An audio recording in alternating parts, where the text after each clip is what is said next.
Muy bien, muy bien, muy bien, muy bien.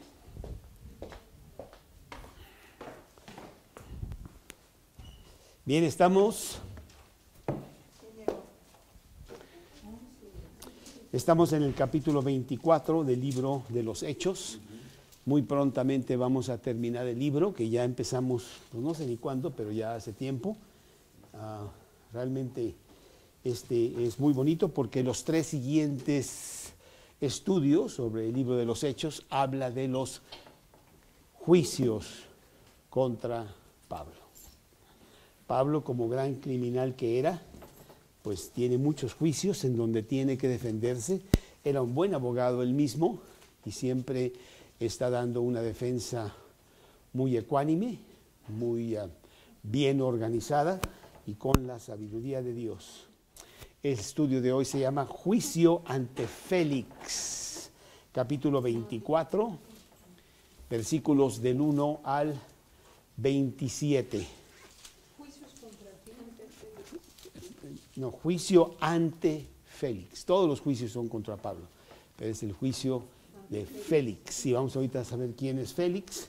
No es el gato que sale en las caricaturas, obviamente, pero de todo el capítulo vamos a ver. Le voy a pedir por favor a Luis que nos guíe en una pequeña oración para nuestro estudio. Sí. Señor, muchísimas gracias por tenernos aquí reunidos esta noche. Gracias por traernos con bien a todos. Te pido por favor que protejas a los que estén de camino, a los que no están aquí también protégelos, Padre. Te pido por favor que prepares nuestros corazones para recibir este mensaje, que también prepares las palabras que Carlos nos va a compartir y pues que podamos utilizarlo realmente en nuestras vidas, Señor, creerlo y mantenerlo en nuestro corazón. Damos muchas gracias en nombre de tu Hijo Jesús. Amén. Amén, Señor. La palabra de Dios, el libro de los Hechos, empezando en el versículo 1 del capítulo 24, dice así: 5 días después descendió el sumo sacerdote Ananías con algunos de los ancianos y un cierto orador llamado Tértulo, y comparecieron ante el gobernador contra Pablo.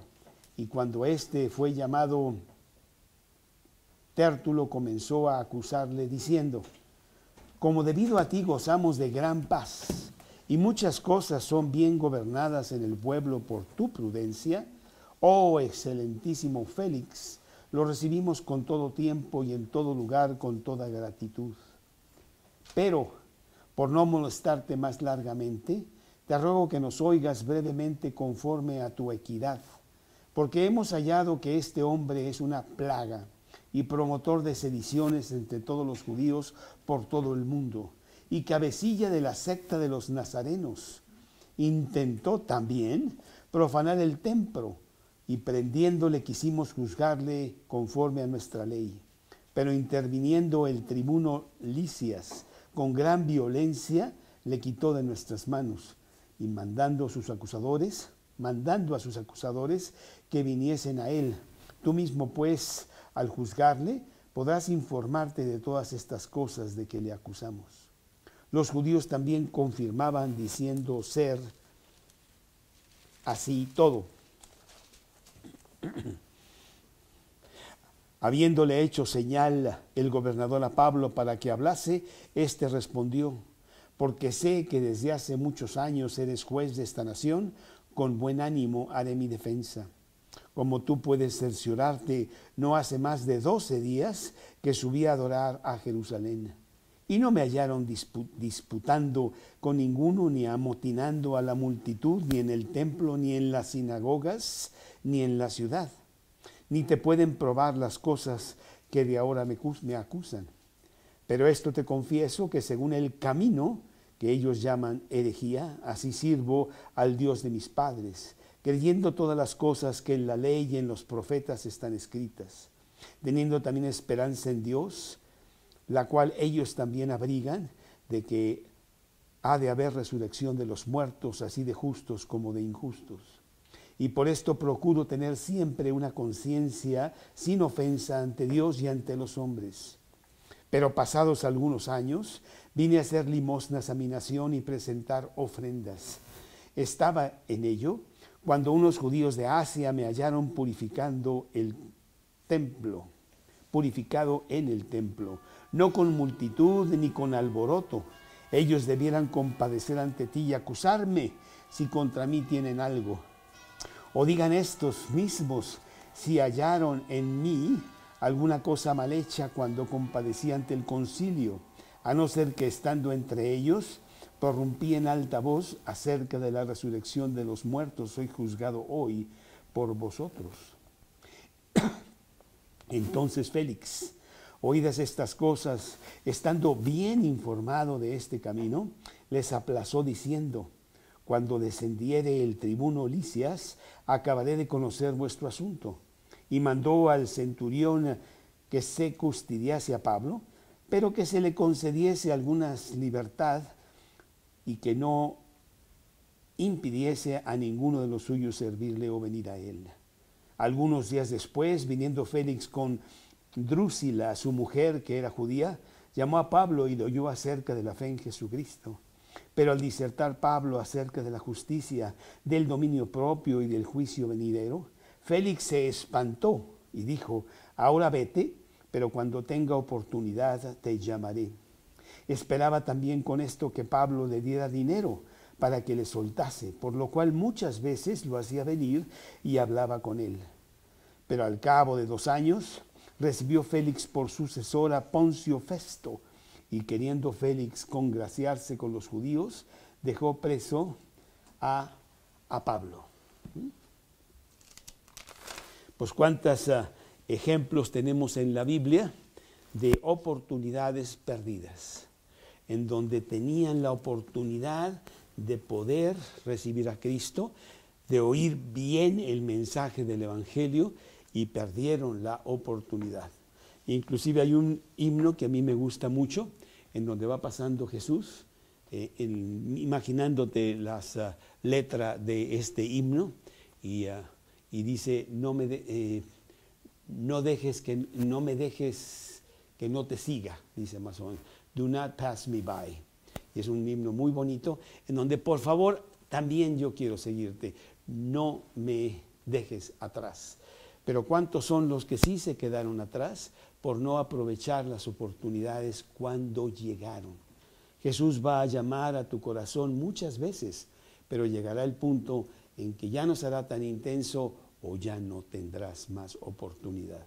Y este es un caso muy específico de este señor Félix, que tuvo mucha oportunidad para poder recibir a Cristo, para tener un cambio en su vida, para conocer cuál es el significado exacto de la vida, que es conocer al Dios vivo y a Jesucristo, a quien Dios ha enviado, y que no lo hizo. Y hay muchas, puedo poner algunos ejemplos, inclusive de Jesús mismo. Ahí en el libro de Lucas, en el capítulo 9, en el versículo 57, el versículo 9, dice la palabra de Dios que yendo ellos, uno le dijo en el camino: Señor, te seguiré a donde quiera que vayas. Maravilloso, qué buena objetivo tienes tú. Y le dijo Jesús: sí, pero las zorras tienen guaridas y las aves de los cielos nidos, mas el Hijo del Hombre no tiene dónde recostar la cabeza. Le dijo otro: sígueme. Le dijo a otro: sígueme. Y él le dijo: Señor, déjame que primero vaya y entierre a mi padre. Jesús le dijo: deja que los muertos entierren a sus muertos. Tú ve y anuncia el reino de Dios. Entonces también otro le dijo: te seguiré, Señor, pero déjame que me despida primero de los que están en mi casa. Y Jesús le dijo: ninguno que poniendo su mano en el arado mira hacia atrás es apto para el reino de Dios. Hay muchas personas que Dios les dijo: sígueme, y no lo siguieron. Perdieron la oportunidad. Imagínate que Cristo mismo está hablándote a ti físicamente, porque hoy nos habla espiritualmente para que le sigamos. Sígueme, le dijo a Mateo. Mateo tenía muchas riquezas. El puesto que Mateo tenía era importantísimo y le había costado muchos años para llegar a él, y estaban todos ávidos de que se muriera o le pasara algo para tomarlo ellos, ¿no? Y cuando pasó Jesús por el banco de los tribunos, nomás le dijo: sígueme. Y dice la palabra de Dios en Mateo 9:9 que Mateo se levantó y siguió a Jesús para nunca más regresar a ese trabajo que él tenía y que materialmente era de gran ganancia para él. Él sí tomó la oportunidad. ¿Cuántos hay que no toman la oportunidad? El ejemplo más notable es Judas. Judas estuvo 3 años con Jesús. Imagínate la oportunidad tan tremenda de estar con este gran maestro, Dios mismo, y aprender de él. Y sin embargo fue un ladrón, fue un hipócrita y fue un traidor, que por 30 monedas de plata, ¿verdad?, entregó a Jesús para que fuese crucificado. Qué tremenda oportunidad perdió realmente este hombre, Judas, ¿sí? Pero en este pasaje vemos a otra persona que pues es tanto como Judas. Este señor Félix, ahorita vamos a ver quién es, estuvo 2 años escuchando el evangelio de parte del mejor predicador de todos los tiempos, el apóstol Pablo. Y dice la palabra de Dios que constantemente lo mandaba a llamar. Dice el versículo 26 aquí de Hechos 24, dice aquí, esperaba también con esto que le diera dinero para que soltase, por lo cual muchas veces le hacía venir y hablaba con él, ¿verdad? Y no creas tú que hablaban ni de los todos, ni si el América iba a ganar el domingo o no. Ciertamente que Pablo no tenía más que el tema de hablar de Cristo. Y Félix tuvo tantas oportunidades, 2 años de oportunidades, y también tuvo el mismo problema que Judas. Le interesaba más el dinero, que Pablo no tenía nada, pero bueno, no sé exactamente. El punto es de que lo mandaba a llamar por motivos equivocados, no porque estuviese interesado en el evangelio, ¿sí? Bueno, Judas traicionó a Jesús por 30 monedas de plata. Félix también lo hizo por dinero. Y mientras tanto Pablo está encarcelado. No está encarcelado como prisionero, pero está encarcelado porque no saben qué hacer con él. Arraigado, sí. Y entonces llegó a Cesarea con una nota del soldado tribuno Lisias, en donde le dice, pásalo bien, pero pues yo no hallo nada de mal en sin embargo hay ciertas cuestiones de la ley judaica que realmente ya querían matarlo, entonces te lo mando a ti, a ver qué haces con él, ¿sí? Y entonces, vemos que Félix hace un juicio para ver qué hacer con él. Un juicio que es propagado por los judíos, porque si los judíos no presionaban, bueno, pues se queda ahí un buen tiempo. Pero vamos a ver que los judíos tienen un verdadero odio contra Pablo. Hay algo que realmente les molesta mucho y quieren asegurarse de que Pablo muere y de que no me lo vaya a soltar Félix porque no encuentre nada contra él, dado que el tribuno Lisias ya había dicho que no encuentro nada contra él, ya había determinado que él era inocente.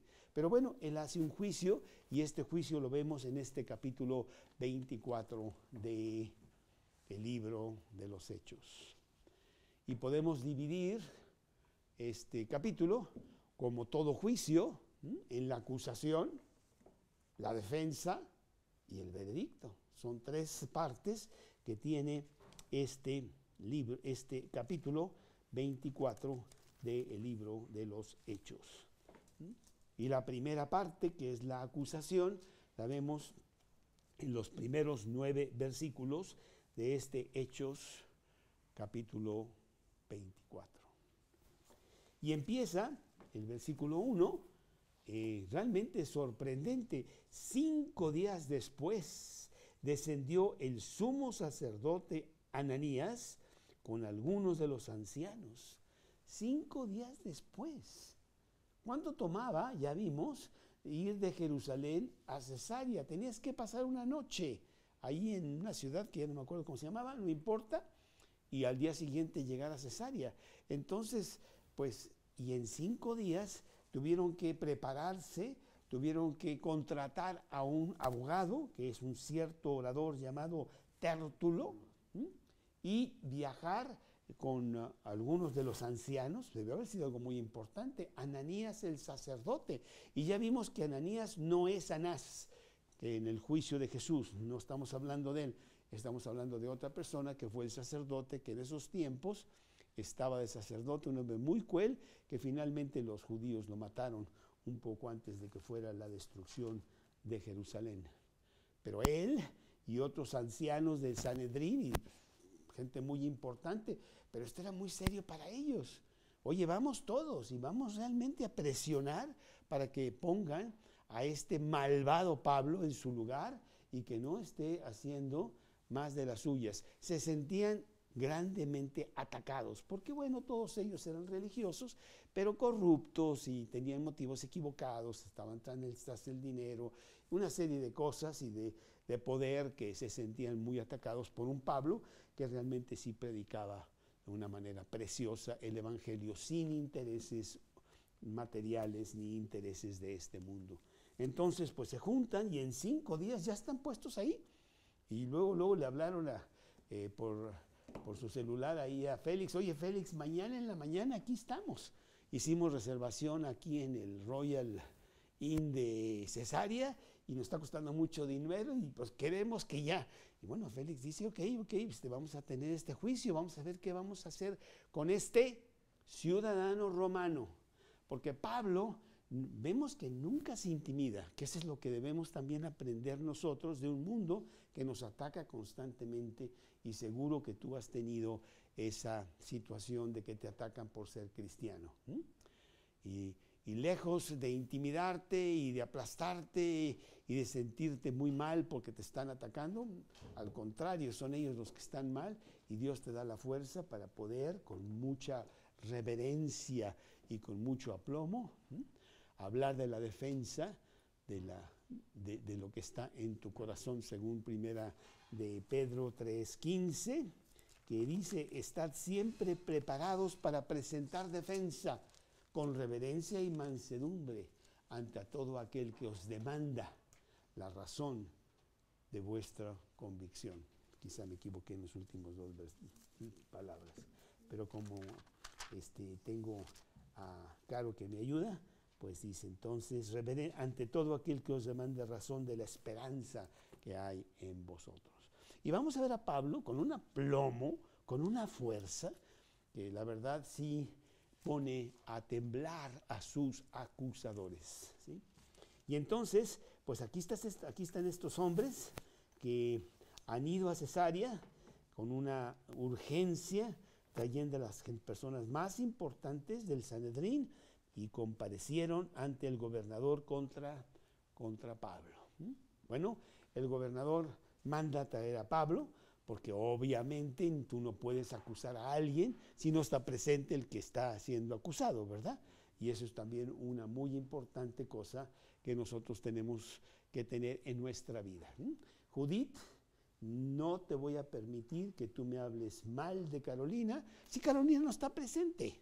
Dime lo que quieras y me dices que es una malvada y no sé qué, pero dale chance de que ella se defienda. Y si ella no está, yo te callo. Y te digo: ¿sabes qué? Ella es mi amiga, por favor no me cuentes. Y eso es muy bueno, ¿no? Pues en las cortes es de lo más sencillo. Tú no vas a empezar el juicio si el acusado no está, para que el acusado tenga su abogado defensor o que él mismo se defienda, ¿no? Y entonces dice aquí que, versículo 2, cuando Pablo, fue llamado, Tértulo comenzó a acusarle, diciendo: bueno, en 5 días contrataron a este abogado, yo pienso que era muy caro, y Tértulo dijo: pues no tengo la menor idea qué voy a decir, además no tengo prueba de nada, ¿qué vamos a decir?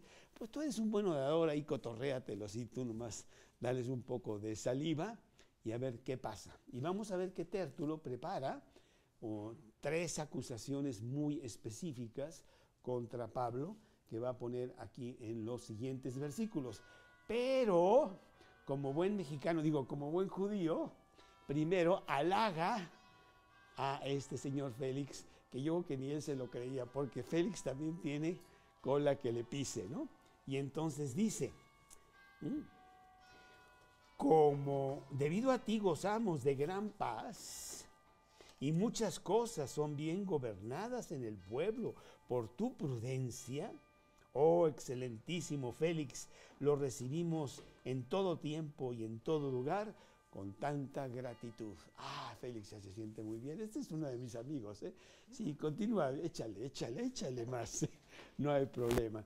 Y bueno, pues es una manera de echarte a la bolsa aquel que es el juez de este juicio, ¿no?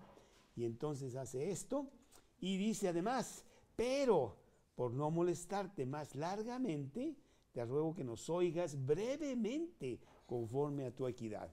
Y dice esto porque todos los abogados dicen esto, no queremos quitarte el tiempo, tú eres muy importante, Jesús, entonces brevemente te voy a decir de cómo se trata, pero además no tengo nada que decir. Entonces sí tiene que ser breve porque la verdad no tengo muchas cosas que puedo realmente traer contra este hombre. Y como digo, hay 3 acusaciones o 3 delitos que presenta Tértulo contra Pablo, que los empezamos a ver aquí. Dice, el número 1 está en el versículo 5 de estas acusaciones, que se llama sedición. Porque hemos hallado a este hombre, que este hombre es una plaga y promotor de sediciones entre todos los judíos por todo el mundo. Bueno, la sedición es el levantar alboroto y el levantar algo contra el gobierno, ¿no? Entonces Pablo es este alborotador, es este hombre que está levantando violencia por todos lados, está levantando y rompiendo la paz. Ahora, esta es una acusación muy grave, porque si se encuentra que realmente así es, puede Pablo inclusive ser ejecutado o una muy severa castigo. Y Roma sí pone mucha atención. Pablo quería paz, Roma quería paz, y por lo tanto las sediciones las cortaba, pero de tajo y rápidamente matando a quien sea y que se acabara todo eso, ¿no? Y entonces dice que Pablo se dedica a eso. Capítulo 17, versículo 7 del libro de los Hechos. En otro lugar, mucho allá con los gentiles, también tratando de acusar a Pablo, dicen, espérame tantito, aquí dice versículo 6 del versículo de Hechos 17, pero no hallándolos, trajeron a Jasón y algunos hermanos ante las autoridades gritando, estos que trastornan el mundo entero, también han venido acá, ¿sí? Bueno, entonces Pablo estaba trastornando al mundo entero, era un hombre que levantaba las masas, era un hombre que quería revolución, no sé qué tanto, ¿verdad? Y de eso lo quieren acusar, ¿sí? Bueno, pero pues no hay pruebas, como vamos a ir viendo, pero esa es la primera acusación. Hay otra más, de que esta ya no le concierne mucho a Roma, que es la ley de los judíos. Dice aquí mismo, dice cabecilla de la secta de los nazarenos. Aquí en el libro de Hechos a Jesús se le llama el Nazareno porque venía de Nazaret, y entonces pues sí sabían que más o menos estaba hablando de los del camino, de los cristianos, ¿no? Es un líder de los cristianos y tú sabes que esta secta nos está trayendo muchos dolores de cabeza. Es una secta contra Roma, es una secta que la verdad debemos de aplastarla, ¿sí? Pero principalmente va contra la ley de los judíos, porque pues es un cabecilla de los nazarenos que quiere quitar muchas leyes que nosotros los judíos tenemos. Y esa es la segunda acusación que tiene Tértulo contra Pablo. Y en el versículo 6 tiene la tercera de estas acusaciones. Intentó también profanar el templo.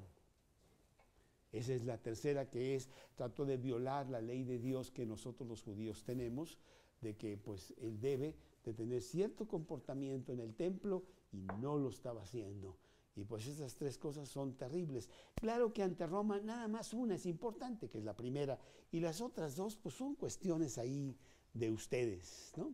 Pero Tértulo pues no trae ninguna prueba, Nomás dice que eso es lo que está haciendo el apóstol Pablo.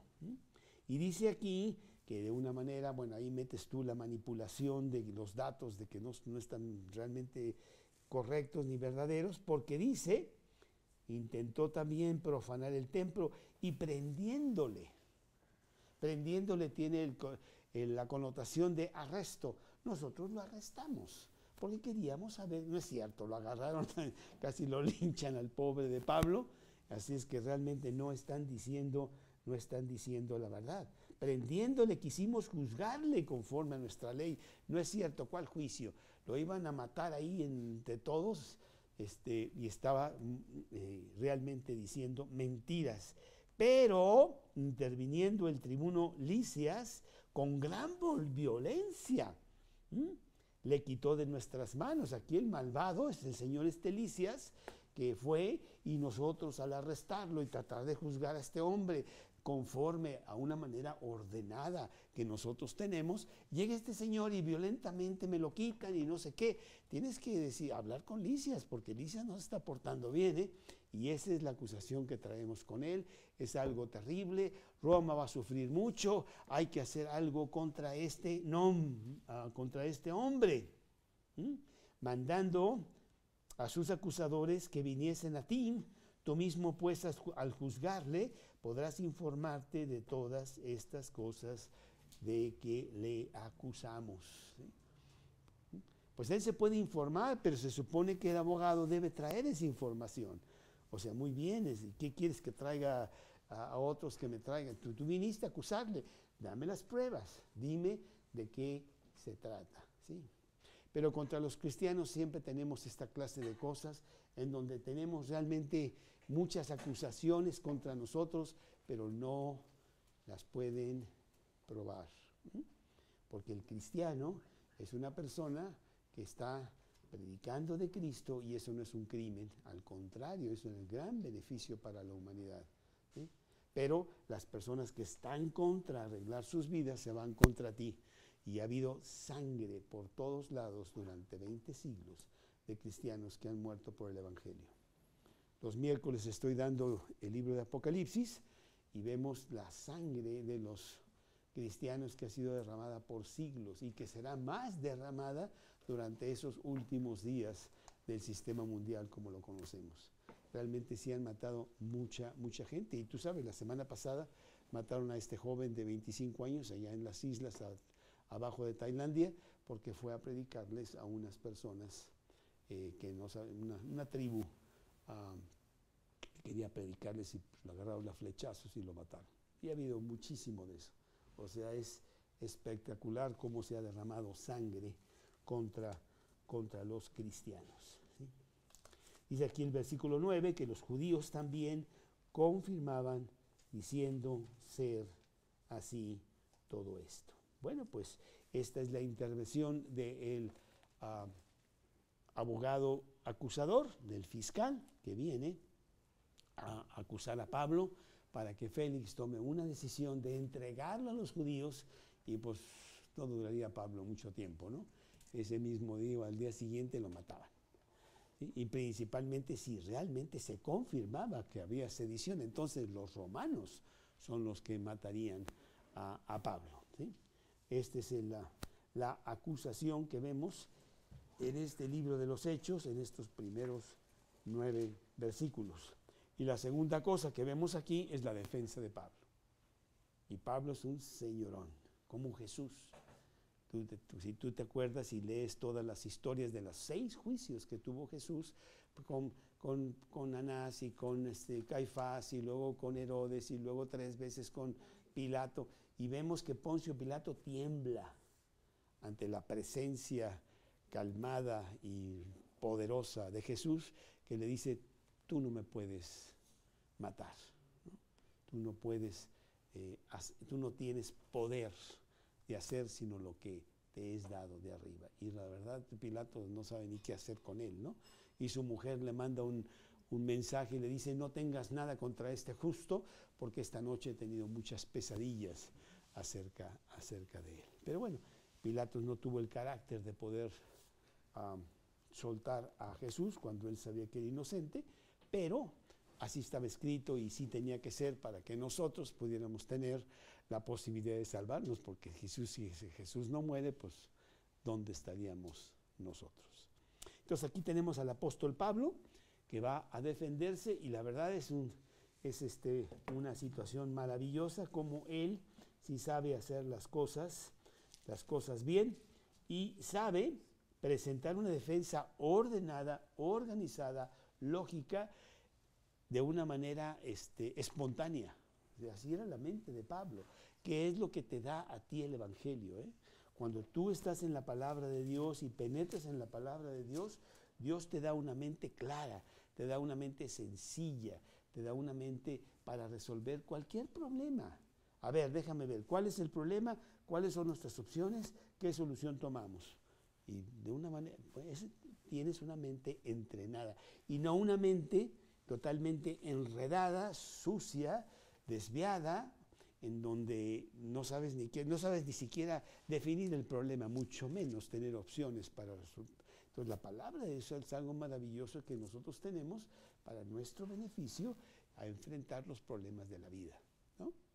Y aquí Pablo, vemos la mente maravillosa que Dios le da, porque dice en su defensa, versículo 10, habiéndole hecho señal el gobernador a Pablo para que hablase,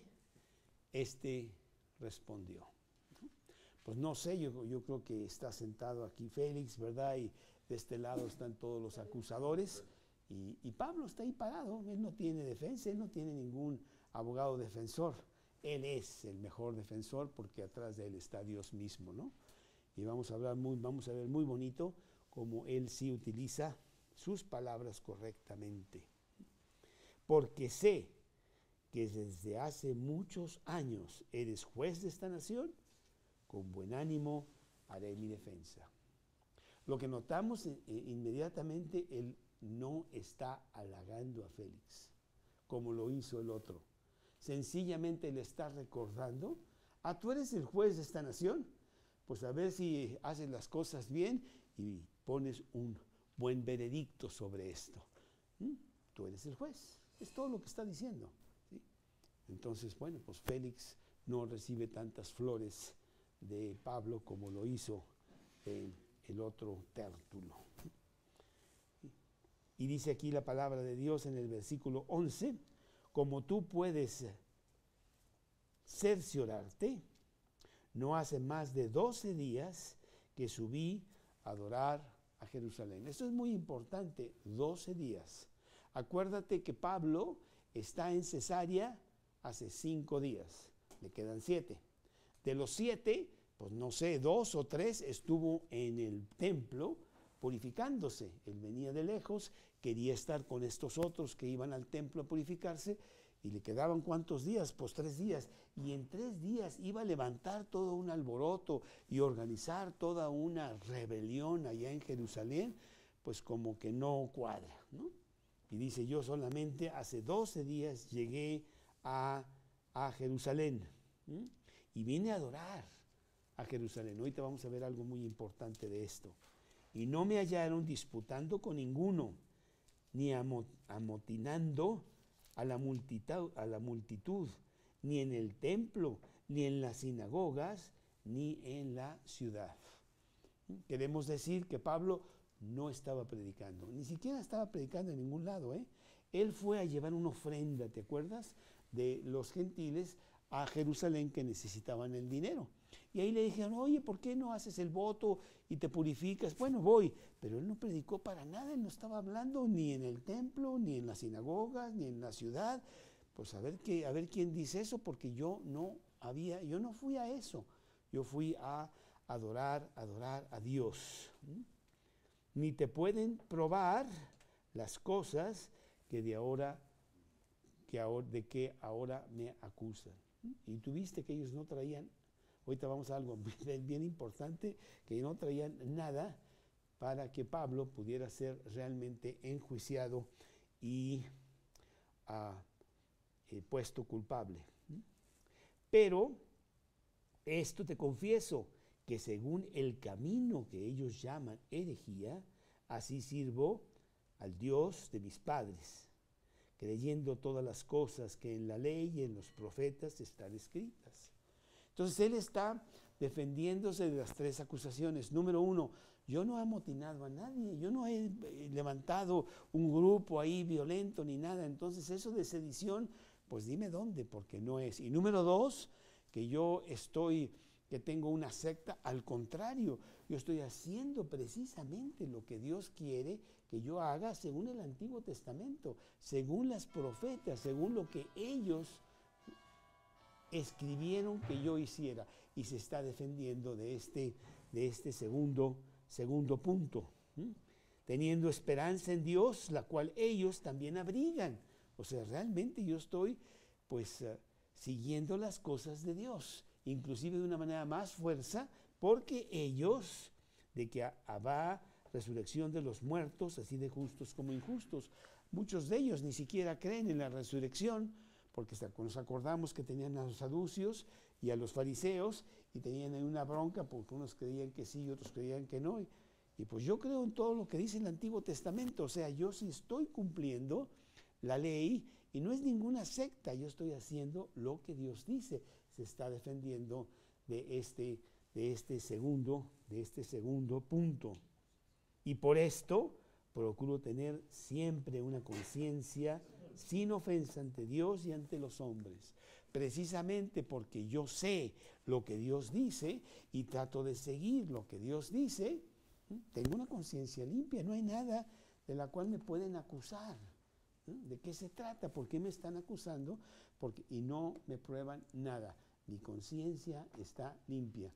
Y la semana pasada hablamos de la conciencia, de qué es ese órgano, que no sé muy bien si está cerca del corazón o entre los riñones, no sé porque no lo han encontrado, pero ahí está, ¿verdad? Y esa conciencia Dios quiere que nosotros la tengamos limpia, para que no tengamos cola que nos pise. Tú me acusas, tú haces lo que quieras, no me vas a encontrar nada, no tengo nada que temer, porque nada tengo, ¿sí?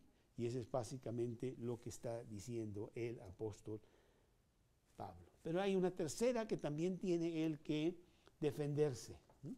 Que es de que él rompió la ley de Dios haciendo alborotos ahí en el templo y rompiendo las leyes del judaísmo, que ni siquiera eso rompió, porque él no metió a nadie de los gentiles en el templo como dicen que fue. Dice, pero pasados algunos años, versículo 17, vine a hacer limosnas a mi nación y presentar ofrendas. No vine a predicar ni a levantar tumultos de violencia. Estaba en ello cuando unos judíos de Asia me hallaron purificado en el templo, no con multitud ni con alboroto. Ellos deberían compadecer ante ti y acusarme si contra mí tienen algo. Bueno, pues tú sabes, Jesús, que cuando tú tienes un juicio, tienes que traer los testigos, ¿no? Y me están acusando a mí, pues ¿dónde están los testigos? Estos señores de Asia que me vieron en el templo haciendo cosas totalmente no conforme a la ley, ¿dónde están? ¿Por qué no vinieron? Eso, en ese momento Félix debía haber dicho, se acabó el juicio, pues no hay. ¿Dónde están los acusadores? Porque vienen ustedes a decir aquí, pero los que realmente lo vieron en el templo, los testigos que hicieron toda esta situación contra Pablo, no están. Y eso rompe totalmente, aún el día de hoy, pues el juicio. Ahí se acaba. Señores, tengo muchas cosas que hacer, voy a comer con mi mujer a las 2, vamos a ir ahí cerca del Ángel a comer, entonces yo quiero decirles que ahí nos vemos. No perdamos el tiempo. No hay testigos, ¿sí? Entonces eso lo dice también Pablo. Pablo está hablando magistralmente. Cuando tú oyes a Pablo, hay que analizar cómo lo dice él, porque dices, wow, qué tipazo. Debemos de ponerlo de procurador general, porque la verdad, wow, sí sabe cómo decir las cosas bien lógicas, bien sencillas y al punto. O digan, estos mismos, pues no están. ¿Dónde están estos mismos? No están. Pero bueno, si digan, estos mismos si hallaron en mí alguna cosa mal hecha, cuando compadecí ante el concilio. También fui con el Sanedrín. ¿Te acuerdas que fuimos ahí ante los mayores ahí de Jerusalén? ¿Sí? Y no hallaron nada contra mí. Aún cuando estuve ahí yo con ellos, tampoco hallaron nada contra mí. A no ser que estando entre ellos, prorrumpí en alta voz acerca de la resurrección de los muertos, soy juzgado hoy por vosotros. Pero ese no es delito, tú puedes creer o no creer en la resurrección de los muertos. Y esa fue la acusación mayor que yo tuve ante el Sanedrín. Félix, perdón que te tenga que decir esto, pero yo creo que estás perdiendo el tiempo aquí con estos cuates. Mejor llévalos a un paseo a Cesarea, a lo mejor no conocen mucho de Cesarea y puedes llevarlos a los diferentes lugares y no sé cuándo, llevarlos a comer, porque aquí no hay nada, ¿sí? Más bien querían venir a un tour en Cesarea. Claro, puedes llevarlos ahí en esos autobuses de segundo piso y no sé qué, para que vayas viendo y todo. Servicio diamante. Porque sí, porque realmente no hay nada, ¿sí? Bueno, pues esta es la defensa del apóstol Pablo, una defensa que realmente deja a Félix acorralado. Tiene que tomar una decisión. Pero como buen político, dice, ¿sabes qué? Mejor no tomo ninguna decisión. Porque sé que este tipo es inocente, pero no quiero enfurecer a los judíos, que ya tengo muchas cosas de las cuales ellos no, ya traían muchas broncas contra él, porque era un hombre muy cruel y había hecho bastantes desastres ahí en Judea. No los quiero enfurecer, entonces mejor no tomo decisión. Y esa es la tercera cosa en donde vemos el veredicto. Y el veredicto es nada. Nada para nadie, 0-0 después del juego, ¿no? Entonces, Félix, oídas estas cosas, estando bien informado de este camino. O sea, ya todo mundo sabía del cristianismo, ya era bien sencillo para Félix saber que las acusaciones contra Pablo era porque estaba predicando el Evangelio. No había más. Y él sabía muy bien eso, como también Pilato sabía que las acusaciones contra Jesús eran por envidia y no eran porque realmente tenían nada, otra cosa contra él. Y aquí entonces Félix dice, pues la verdad no encuentro nada yo contra Pablo, no puedo acusarlo, pero no quiero soltarlo, porque entonces los judíos van a traer más bronca contra mí y ya no quiero más. Les aplazó diciendo, cuando descendiere el tribuno Lisias, acabaré de conocer vuestro asunto. No hay ningún indicio aquí en la palabra de Dios de que Lisias jamás fue llamado para que fuera a testificar, porque no había nada que testificar. Lo que ya te lo mandé por una nota, ya te dije qué es. ¿Para qué voy yo hasta Cesarea a decirte lo mismo? No tengo nada que decir. Sí, pero es mi excusa para parar las cosas sin tomar decisión. Y de ahí me salgo por la tangente, ¿sí? Bueno, Félix hasta ahorita pues está siendo más o menos justo con Pablo. Y entonces dice que mandó al centurión que se custodiase a Pablo, pero que se le concediese alguna libertad y que no impidiese a ninguno de los suyos servirle o venir a él. Realmente Pablo no estaba preso. Pablo estaba custodiado y, como tú dices, arraigado, porque pues si sale de aquí me lo matan ahí en la esquina. Entonces lo conservo aquí, pero tiene ciertas libertades, ¿no? Así como el Chapo Guzmán, que pues tenía televisión y tenía todo, no sé qué, ¿verdad? Entonces ciertas libertades que le daban al apóstol Pablo. Dice aquí el versículo 24, algunos días después, viniendo Félix con Drusila, su mujer. Bueno, pues la verdad es bien complicado ¿Quién es esta Drusila? No, espérame. Sí, Drusila, su mujer. Es bien complicado. Hay familias muy lindas y hay familias más lindas, ¿no? Entonces aquí tengo, porque sí lo tuve que sacar y realmente me pasé un buen rato tratando de entender esto. Herodes el Grande es el Herodes que estaba reinando cuando Jesús nació, ¿sí? Herodes pues tenía un privilegio muy especial para con las mujeres, entonces tuvo muchas y con cada una de ellas tuvo hijos y fue un verdadero lío. Y entonces de ahí viene Herodes Antipas, Herodes Felipe, o sea, es un lío, ¿eh? Aquí está todo. Aquí viene, ¿verdad? Después viene otro Herodes, ¿te acuerdas? Que es el que estaba cuando acusaron a Jesús y fue uno de los juicios de Jesús, que Herodes se burló de él y lo besó con Pilato. Es otro Herodes. ¿Y el de Juan Bautista es otro Herodes? No, es el Herodes que acusó a Jesús cuando estaba a morir. Él decapitó a Juan porque Juan le dijo que no debería tener esa mujer porque se le había volado al otro medio hermano de él, porque se volaban las cosas entre uno y otro. Y Drusila, una niña parece que muy bella, era la esposa del rey de Emesa allá en Siria. Y este cuate se la voló. Y entonces a la edad de más o menos de 20 años, ya Drusila es la mujer de Félix. ¿Sí?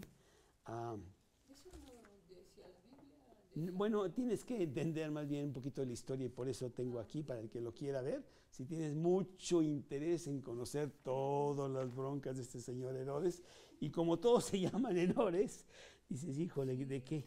¿Sí? Es como rey, ¿no? Sí. Pero entonces, sí. Y entonces aquí también acuérdate que este Herodes, que manda decapitar a Juan porque tiene a, ¿cómo se llama? A Herodina, que también era media hermana, porque todos son de la familia. ¿Sí? Y ella tenía a una hija, Salomé, que la tuvo con otro hermano de Herodes, que se llamaba Herodes Felipe I, primer esposo de Herodina. ¿Sí? O sea, un verdadero desastre. ¿Sí? Y bueno, y de repente entra esta señora Drusila, que también es la hija de Herodes Agripa I, que es... Tienes que leerlo tú, ¿verdad? Está complicadísimo. Pero bueno, no es diferente a muchas de las familias mexicanas, en donde llegas a una casa y dices, a ver, déjame ver, ¿quién aquí es el tío? ¿Quién es el hijo de quién? Porque yo veo niños por todos lados y veo mujeres aquí. Explícame. No, es que yo ya me divorcié y entonces pasó esto y yo tuve que... Sí, un desastre. Y así está también la cosa aquí con Drusila, que, bueno, Drusila era judía, y parece que sí sabía mucho del cristianismo, aunque con este fondo, pues no creo que realmente haya sido muy, muy cristiana. Esta es Drusila, la mujer que era judía, y entonces los dos llamaron a Pablo y le oyó acerca de la fe en Jesucristo. Félix estaba interesado al principio, ¿no? Y entonces Pablo, pues le da una buena predicación, pero al disertar Pablo acerca de la justicia, del dominio propio y del juicio venidero, Félix se espantó. Dios es justo y requiere justicia. Yo debo tener dominio propio para no meterme en líos y romper la justicia. Lo siento, Félix, pero tú te volaste por lo pronto a la esposa de otro. Y la tienes aquí, y quién sabe qué otras cosas has hecho, porque parece que has matado a mucha gente, y la verdad, habrá un juicio venidero. Dice que Félix se espantó. Dijo, órale, me están dando un mensaje que no me gusta. Tengo dos opciones. O reconozco que soy un gran pecador, y me arrepiento, y vengo a Cristo, o realmente trato de enterrar todo esto. No me digas más, porque no me gusta mucho lo que me estás diciendo. Él tomó lo segundo. Y perdió la oportunidad. ¿Sí? Qué terrible, ¿sí? Y dice la palabra de Dios, ahora vete, ya no me digas más, me voy a tener pesadilla esta noche, porque la verdad es Drusila, pues a lo mejor todavía quiere mucho al otro que tenía y yo me la volé y la traje para acá y ya no sé exactamente qué onda, pero bueno, así está la cosa y entonces sí tiene mucho miedo y le dije, ahora vete, pero cuando tenga oportunidad te llamaré. Y dice la palabra de Dios que lo llama cada rato. Número uno, porque él quiere saber, bueno, qué tan malo realmente soy. Y Pablo se lo dice, como se lo dijo Juan el Bautista a Herodes, que ya no sé si era papá o era tío, déjame ver. En fin, no importa, ¿no? Y dice que lo llama muchas veces, pero también Lo llama porque dijo, pues a lo mejor puedo sacar aquí ventaja, porque sí ando con algunos problemas económicos, me ha pagado la luz, cosas así, y necesito un poquito de dinero. Y dice el versículo 26, esperaba también con esto que Pablo le diera dinero para que le soltase, por lo cual muchas veces lo hacía venir y hablaba con él. Qué importante es que cuando nosotros hablamos con una persona de Cristo, decirle, tienes esta oportunidad, yo no sé si vas a tener más, agárrala, porque sucede que es bien importante. Es lo más importante de tu vida, realmente, ¿no? Ahorita que estoy estudiando un poquito el libro de Eclesiastés con algunas cosas, sí me sorprende mucho la vida de Ernesto Hemingway. Y tengo la biografía de Ernesto Hemingway. Ustedes saben que fue un gran, el hombre de la literatura americana más famoso del siglo XX, papá Hemingway. Y ahí en uno de los cuando tenía 20 años, su mamá le manda una carta y le dice, por favor, Ernesto, pon atención a Cristo, entrégale tu corazón, es lo único importante de tu vida. Y bueno, creo que no obedeció mucho porque a la edad de 62 años, cuando su mujer estaba dormida, él bajó a la cocina y se voló los sesos. Se suicidó, ¿no? Y sabía mucho del Evangelio, mucho. Inclusive tiene un libro que se llama Cuando sube el sol, when the sun rises. Es el título del libro. Y es el tercer versículo del capítulo 1 de Eclesiastés, que dice exactamente eso. Entonces él sabía mucho del Evangelio, perdió la oportunidad, anduvo en 1000 líos, en 1000 cosas, un tipo inclusive súper negativo, porque tú lees sus libros y todo es depresión y todo es negativismo y la vida no tiene sentido, bla, bla, bla, ¿no?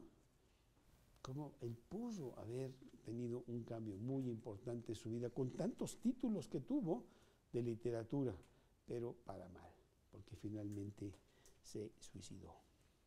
Bueno, dice la palabra de Dios que pues lo hacía venir y esto y lo otro, tantas veces que dice que estuvo Pablo allí en la cárcel o en este lugar con Félix 2 años, 2 años. Pero al cabo de 2 años recibió Félix por sucesor a Poncio Festo, y queriendo Félix congraciarse con los judíos, dejó preso a Pablo. Nerón destituye a Félix porque sí tiene muchas broncas, pone a otro, y Félix regresa a Roma con una bola de broncas allá que tiene que enfrentar, y pues dice, cuando menos no quiero tener a los judíos contra mí, y deja a Pablo preso. Y Félix se esfuma en la historia de la humanidad. ¿Quién sabe qué habrá pasado con él? Pero sí te puedo decir que perdió la oportunidad ante el gran predicador, el apóstol Pablo, ¿sí? Pues es muy importante que nosotros no perdamos esa oportunidad, ¿no? Yo tuve un gran maestro que me enseñó la Biblia y creo que sí perdí muchas oportunidades de aprender más, porque era un hombre que traía muchos líos de negocios y tenía que ir a Japón y tenía que ir a no sé dónde, y entonces no llegaba al discipulado en fin, y después, cómo perdí esto y lo otro, ¿no? Pero de todas maneras Dios me dio el privilegio de tener un buen maestro que me enseñó muchas, muchas cosas. Y no queremos perder esa oportunidad, al punto de que yo decía, esto es mucho más importante que las cosas que estoy haciendo allá en el mundo. Más adelante él me dijo, si tú quieres más estudios, tú ven a Los Ángeles, porque él se fue a vivir a Los Ángeles. Vente cada semana. Vienes el martes, te vas el viernes. Y bueno, y lo consideré, pero pues era mucho dinero también, y ya no pude hacerlo. Pero no perdamos la oportunidad que tenemos. Qué gran oportunidad, porque esa oportunidad también se va. Esa persona que me daba estudios ya dejó la tierra. Y todo lo que él sabía y todo esto, pues ya, lo pasó a algunos, me pasó algo a mí, pero puedes perder la oportunidad, no hay que perderla. Así el apóstol Pablo sale de esta con Félix, pero en el capítulo 25 vemos va a tener un segundo juicio con el siguiente y vamos a ver qué pasa. No se va a acabar la situación aquí porque llega otro que se llama Herodes Agripa, eso lo vamos a ver en el capítulo 26, un tipo muy lindo, que tenía por mujer a su propia hermana, que se llamaba Berenice. Bueno, pero bueno, tú sabes que a veces eso sucede, que... A lo mejor era hermana de Drusila. No, era hermana de Drusila. Ajá. Este señor que se llamaba Herodes Agripa I tenía 3 hijos, Berenice, Herodes Agripa II y Drusila. Drusila se fue con Félix y se quedó solita Berenice. Entonces dijo Herodes Agripa II, pues yo la tomo, pues pobrecita, no se va a casar con nadie. Y entonces la tenía por su amante. Pero bueno, así, para que veas qué lindos. Por su amante. Entonces, claro. ¿Entonces quién era su esposa? Bueno, no sé si estaban casados, a lo mejor agarraron ya la onda de que no te cases, mejor nomás vive junto y bla, bla, bla. No tengo la menor idea. Pero bueno, esta era la famosa, muy linda familia de Herodes. Pero bueno, así, para que veas qué lindos. Por su amante. Entonces, claro. ¿Entonces quién era su esposa? Bueno, no sé si estaban casados, a lo mejor agarraron ya la onda de que no te cases, mejor nomás vive junto y bla, bla, bla. No tengo la menor idea. Pero bueno, esta era la famosa, muy linda familia de Herodes. Señor, te damos gracias, te damos muchas gracias por pues darnos todas estas anécdotas, todas estas grandes enseñanzas de tu palabra, para que nosotros entendamos de que el hombre ha sido igual, a través de los siglos, malvado, perdido, que necesita salvación. Y que ahora nosotros en el siglo XXI pues estamos pasando el mensaje para que la gente escuche, recapacite, considere y acepte a Cristo en su corazón. Y te pedimos, Señor, muy especialmente por la plática de Navidad, la semana entrante, que vengan las personas que tú quieres que vengan. Y que vengan y acepten a Cristo y arranquen. Porque el aceptar a Cristo es solo el primer paso. Hay tanto, tanto que aprender de tu palabra para nuestra vida y tener la vida eterna. Te lo pedimos en el nombre de Cristo Jesús.